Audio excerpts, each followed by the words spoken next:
Dynamic systems development method, ये भी एक एजाइल डेवलपमेंट मेथोडोलॉजी का एक तरीका है। तो डीएसडीएम एक एजाइल सॉफ्टवेयर डेवलपमेंट का तरीका है। इसमें मेन चीज जो आती है वो है आपको सॉफ्टवेयर डेवलपमेंट करना है, लेकिन शेड्यूल बहुत टाइट है, बहुत ज्यादा टाइट शेड्यूल है।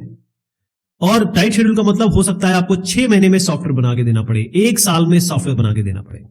तो ये जो डीएसडीएम है ये फॉलो करता है इंक्रीमेंटल प्रोटोटाइपिंग। ध्यान रखिएगा, ये इंक्रीमेंटल प्रोटोटाइपिंग का मतलब ये है कि एक प्रोटोटाइप बनाया, यूजर को दिया, उसके बाद अगला प्रोटोटाइप दिया, वो कुछ एक्स्ट्रा होगा, इंक्रीमेंटल होगा। कहने का मतलब कि अगर आपके पास 50 रिक्वायरमेंट है, पहले प्रोटोटाइप में आपने 10 रिक्वायरमेंट दी और यूजर को दी, उसने इवैल्यूएट किया, उसके बाद जो अगला प्रोटोटाइप आप बना के देंगे वो इंक्रीमेंटल प्रोटोटाइप होगा, यानी कि इसमें 15 फंक्शनैलिटी 20 फंक्शनैलिटी ऐसे होगी।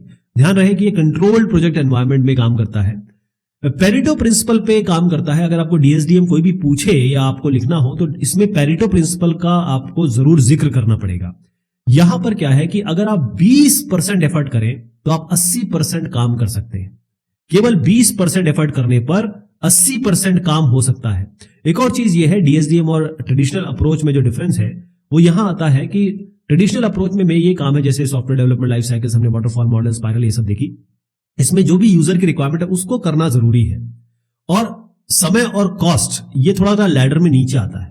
यहां पर डीएसडीएम में टाइम और कॉस्ट इंपॉर्टेंट है। जैसे मैं आपको बता रहा हूं, टाइम बहुत फिक्स्ड है, कॉस्ट भी आपको बिल्कुल ओवररन नहीं करनी है, और फीचर हम देते रहेंगे, क्योंकि फीचर यूजर या फिर सॉफ्टवेयर डेवलपमेंट टीम तो ये काम कर ही रही है। पेरेटो प्रिंसिपल का यहां पर उपयोग होता है। डीएसडीएम एक इटरेटिव प्रोसेस है, यानी कि हर एक इटरेशन 80% रूल फॉलो करेगी। कहने का मतलब ये आपका पहला प्रोटोटाइप है, इसमें आपको 10 रिक्वायरमेंट पूरी करनी है। आप 8 रिक्वायरमेंट पूरी करके भी आप नेक्स्ट इंक्रीमेंट में जा सकते हैं। हो गया ना, 80% कर दिया आपने इसमें, और आप दूसरे में जा सकते हैं।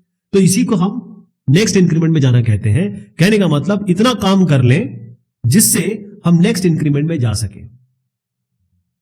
बाकी कब होगा, क्योंकि अब जैसे ही हम ये 8 रिक्वायरमेंट पूरी करके देंगे, यूजर कुछ बताएगा आपको, और उसके हिसाब से हम अगला इंक्रीमेंट प्लान कर सकते हैं। उस पर भी हम पेरेटो प्रिंसिपल लगाएंगे। तो जो डीएसडीएम यानी कि डायनेमिक सिस्टम डेवलपमेंट मेथड का कंसोर्शियम है, उन्होंने एक डीएसडीएम की लाइफ साइकिल बताई है कि कैसे क्या काम होने वाला है। ये जो लाइफ साइकिल है, हम जानते हैं सॉफ्टवेयर डेवलपमेंट लाइफ साइकिल, या फिर हमारे जो सारे लाइफ साइकिल्स हैं उसमें हम कम्युनिकेशन से शुरू करते हैं, फिर उसके बाद हम प्लानिंग करते हैं, मॉडलिंग करते हैं, कंस्ट्रक्शन करते हैं, बाद में हम डिप्लॉयमेंट करते हैं। ये एक नॉर्मल लाइफ साइकिल का तरीका है। डीएसडीएम में शुरुआत होती है फिजिबिलिटी स्टडी से। फिजिबिलिटी स्टडी का मतलब ये होता है कि हमको जानना है कि क्या क्या हमारे रिक्वायरमेंट है, यूजर क्या क्या रिक्वायरमेंट दे रहा है, और क्या क्या काम करने में हमको कंस्ट्रेंट्स है कि ये नहीं होना चाहिए, वो नहीं होना चाहिए। ये सब कंस्ट्रेंट्स हमारे पास फिजिबिलिटी स्टडी में आते हैं कि इसको करने से क्या फायदे है, क्या नुकसान है, करना है नहीं करना है तो कैसे करना है। और उसके बाद यहां पर आता है दूसरा, वो है बिजनेस स्टडी। यहां पर जो रिक्वायरमेंट मिली है उसमें फंक्शनल और नॉन फंक्शनल में जैसे आता है परफॉर्मेंस कितना होना चाहिए, फंक्शनल में आता है कि भाई ये बटन पे क्या लिखा होना चाहिए, इस बटन से क्या काम होगा, इमेज क्लीन करनी है, इमेज को रोटेट करना है। ऐसे एग्जांपल मैं दे रहा हूं आपको।